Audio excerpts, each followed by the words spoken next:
Welcome back to The Middle Ground. I'm your host, Key, and we're reporting live from the Honey Queen Juice Bar.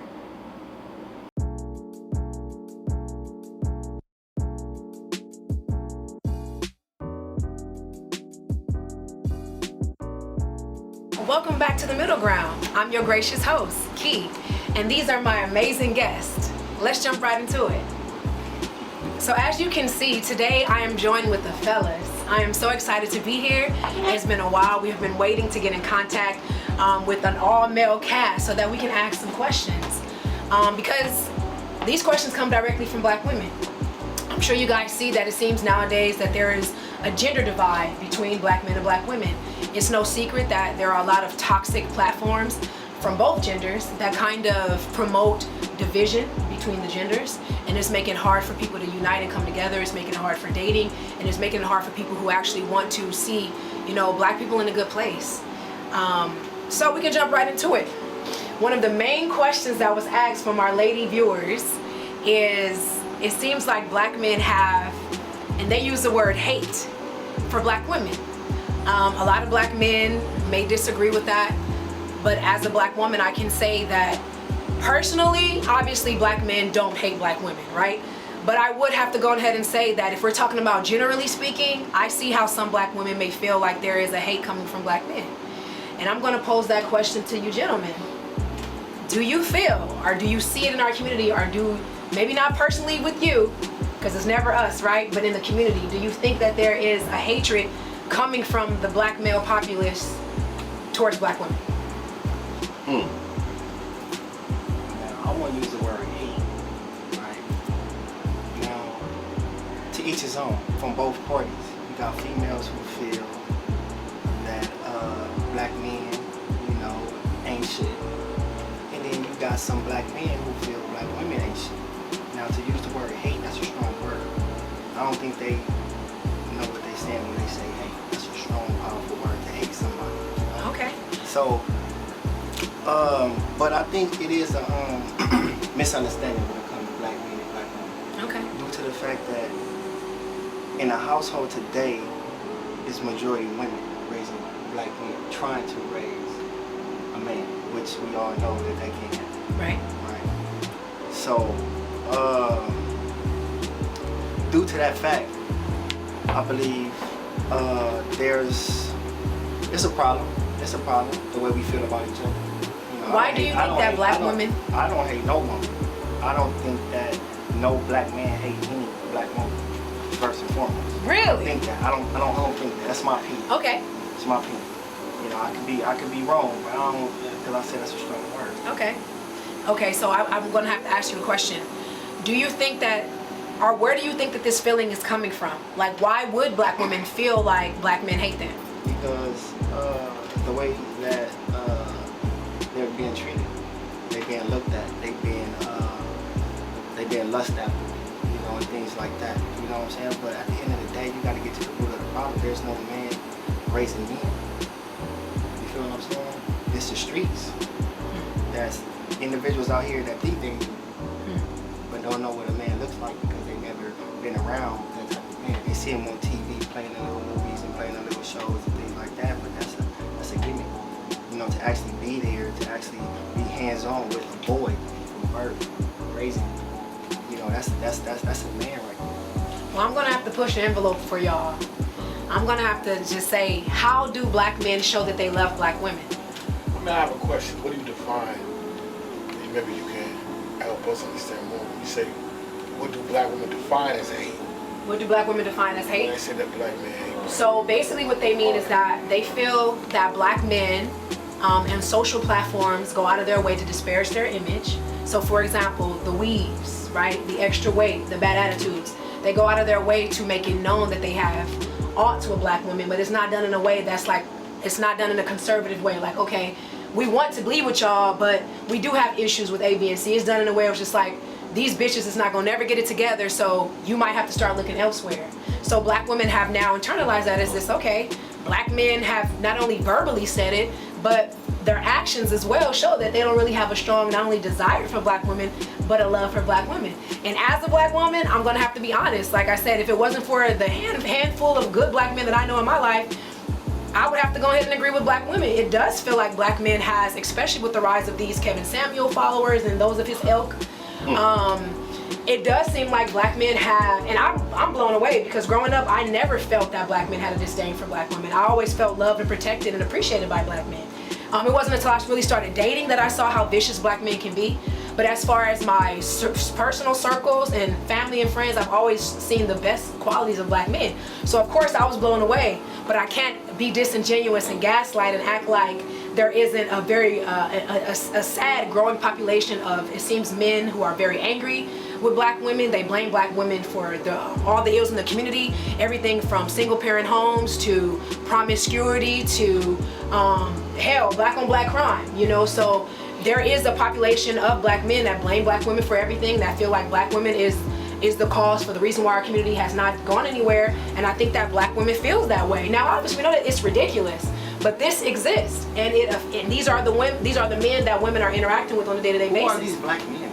These are everyday black men. See, that's what I'm saying. Is it truly everyday black men, or is it a percentage of a certain type of black man? You guys have to. That's being seen on social media. I was gonna say, or social media, because the reason why I asked, like, what do they define as hate? A lot of the things that you said, weaves, they overweight, they got bad attitudes, the way they look, right? Mm-hmm. Black women hate each other for those same reasons. Right. So I think this thing, like, I think it's a general self-hatred in the black community, and it bleeds over. Whether it's black men expressing self-hate to each other, or black men expressing to women or hatred, I think that's the general understanding. And I'm like, at what point does it become? Is it a group problem, right? Or is it's a group problem? You know what I'm saying? But but it's interpreted through individual experiences. I'm gonna have to go ahead and call all y'all out and say it's a gender and say that y'all are gaslighting me right now.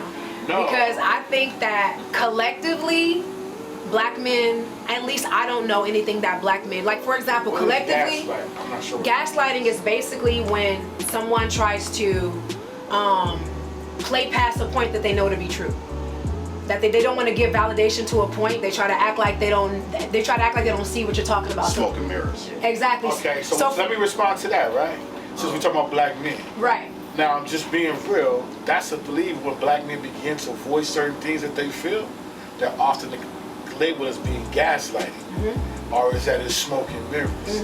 Because so like as a black man, you said, I've personally experienced this.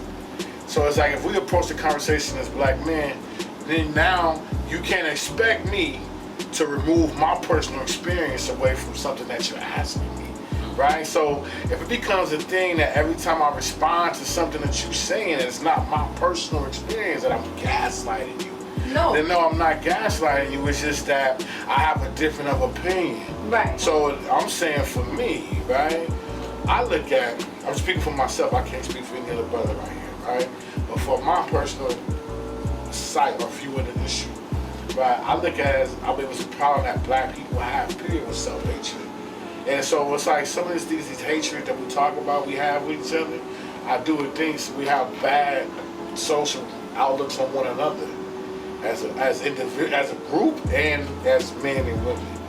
You know what I'm saying? But I don't necessarily think some of these issues are like just like, because you were a black woman, I got this problem with you. Like, come from within.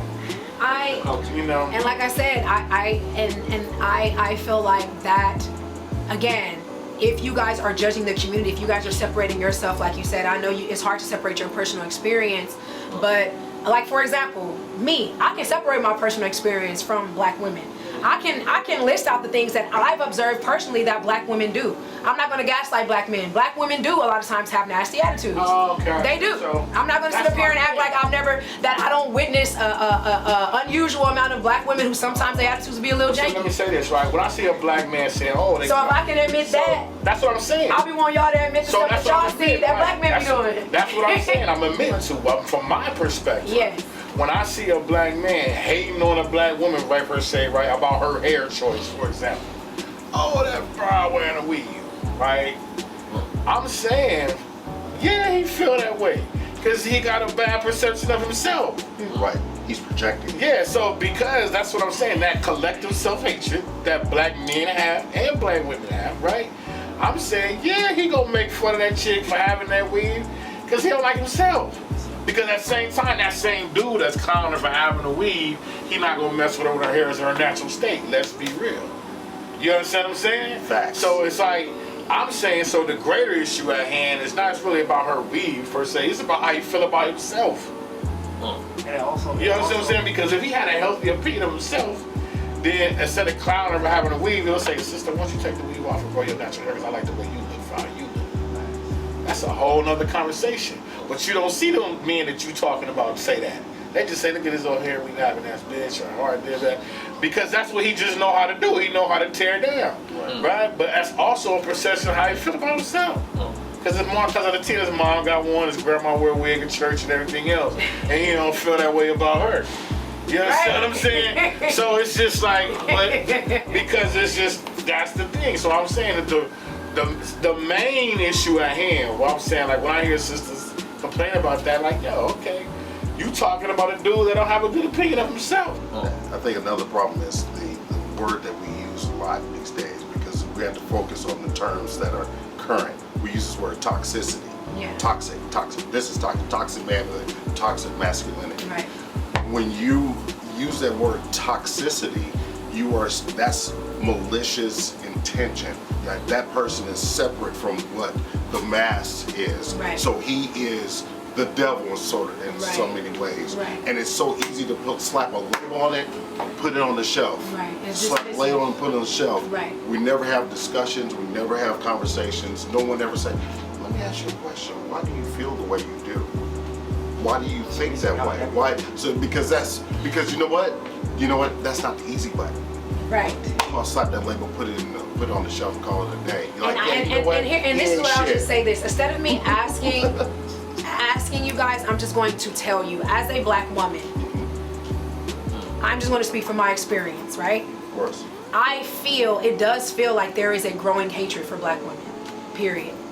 I know that everybody don't agree with that, but it does feel that way. I remember when I was in high school and coming up, I did feel like there was more of a love, more of a cohesion, more of a safetyness when I got around black men. And I have to be honest that today, with these social environments and all this nonsense and these black manospheres and all of these SYSBMs and save yourself black men and go your own way and all of these crazy subculture groups, it has made the environment for women a lot more hostile and a lot more dangerous. It just has. And it is something that I feel like we need to discuss in our community because like I said, where are the checks and balances when a black woman has an issue with the black man? Who does she go to when she say, I was violated, I was disrespected, I was mishandled by this person? Where is the manhood that says, okay, we got to take care of this nigga, we got to wrangle him up? It doesn't exist. Or everybody's going to turn their head, everybody's going to, oh, it's none of my business, or what did you do, or, well, you probably going to get back. So it's like if people are able to just kind of come and go and there is no accountability, there is no what they used to call G-checking, because that's what they used to call it when I was younger, where an older gentleman would check a younger one. It's like, yo, you doing too much. If that is not in place, if there's no rights and passes, if there's no handing off, how is that going to affect our community? So a young man can come in here with, in my opinion, toxic or hateful views about women, and they're just allowed just to fester. He's never been checked. No one has ever asked him, like, man, why do you feel that way about sisters? What has happened? Or, so that he can kind of go through and see, like, dog, that's not healthy how you feel. That's not happening. So men's experiences are being validated on social media with these Samuelites and all these weirdos. Clearly. But that's my point. But that's what I'm saying, though, Samir. It's like you had that cracking, right? It's like, but here's the thing. We're talking about a nice, significant part of our community. That's why this is a conversation. We're not just talking about 5,000 people. We're talking about 2-3 million people who are tuning in to be indoctrinated. Well, we're talking about having a following of about 2 million, but we're talking about 20,000, let's say 20,000 people live, which is still significant. Most people watching to be entertained. To be entertained, but not just that, we're talking about all of these platforms, not just his, all of these platforms where who has the mic right now? The weirdos have the mic, the misogynists have the mic, the people who hate women have the mic. And there's no brothers out there that's kind of trying to speak up like, yo, well, we don't feel that way. We're trying to facilitate a more balanced and even conversation. That's why I'm trying to create this platform so we can have brothers that come out and talk to show that there is a different narrative. So let's talk some solutions. We've already kind of discussed, you know, if black men hate black women. So what would be some solutions to this particular narrative?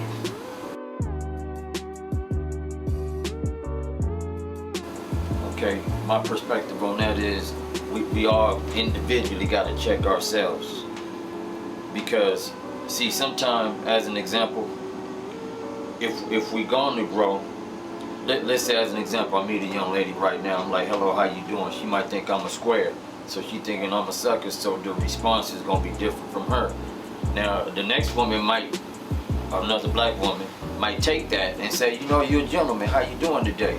See, so the dynamics of it, of how we interact with one another, our energy, how we come off to one another, that's why I say checks and balance amongst ourselves as individuals. Then the individual make the big collective of all the statistics and the levels of how we dealing with it. Because it's gonna always be those different flip sides to every equation. Study their struggle, study their issue in depth and detail. Read the books of the people that got solutions. You know, Amos Wilson, Dr. Francis Cross Wilson, Dr. Tucker Curry, Naeem Brown, these people who have actually put energy into helping us understand our problems.